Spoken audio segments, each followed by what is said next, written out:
Good evening. Takbo tayo mga idol. Pag di natin naisingit sa araw, tirahin natin sa gabi. Titira tayo ng kahit 10k lang, pampatulog. So ano pa hinihintay mo dyan? Tira tayo sa gabi.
Gumagalaw yung mga dahon ng mga puno.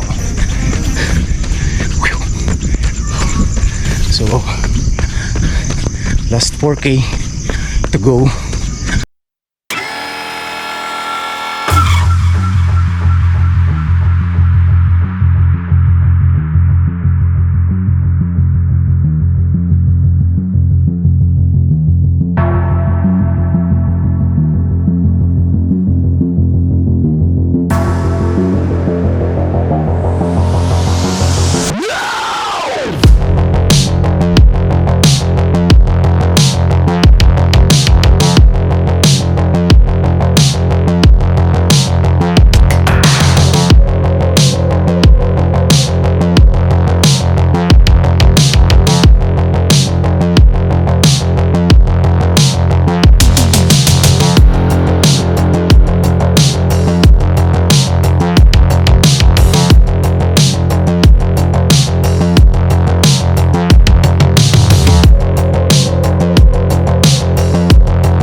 1 hour 10 minutes ang kinaya.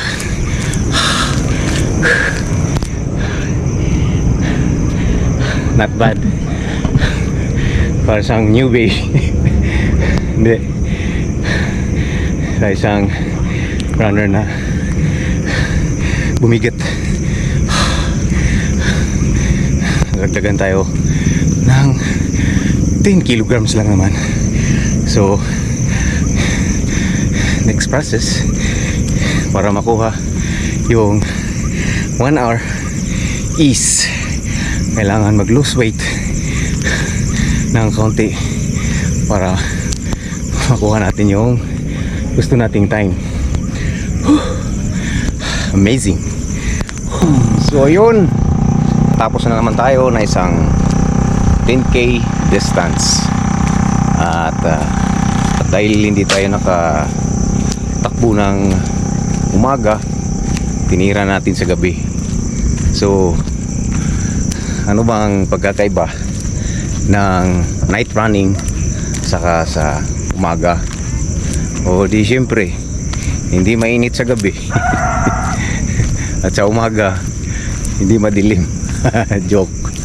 So para sa akin ang difference nila is kung sa gabi ka, unahin natin sa gabi, is less pagod talaga at makakarami ka talaga ng mileage pag ang takbo mo ay gagawin mo sa gabi. Dahil una walang sikat ng araw, makakarami ka, ramdam mo yung kondisyon dahil hindi mainit, may kainitan man gagaling lang sa katawan mo. At ngayon tumakbo ako, medyo humid dahil walang kahangin-hangin ngayon, kaya yung parang usok is parang nasa paligid lang, para siyang fog. So sa umaga naman syempre mabilis ka mapagod dahil yung sikat ng araw, lalo na pag mataas na, is nakakadagdag ng pagod yun dahil susunugin yung energy mo sa katawan. Mahirap tumakbo sa umaga pero marami siyang benefits na makukuha. Marami siyang vitamins na masasagap na makakatulong sa iyong katawan. Kaya naman din yung mga nag-ultra, preferred nila mag-training sa umaga at kailangan din nila ng HIIT training, yung halos maghapon ng nakababad na naglalakad, matakbo sa kalsada. So nagawa natin yan dahil ginusto natin yan eh. At para naman sa akin, ang night running is parang halili lang talaga siya. Dahil kung hindi ka nakatakbo ng umaga dahil busy ka, meron kang pasok, pwede mo siyang gawin ito sa gabi. At least meron, hindi man siyang ganun pagod. Dagdagan mo lang ng konting effort para medyo maganda-gandang laban. So yun lang mga idol. Sana minsan makakatakbo rin kita. Sana makita kita minsan na tumakbo. Good luck sa atin. Yun lang.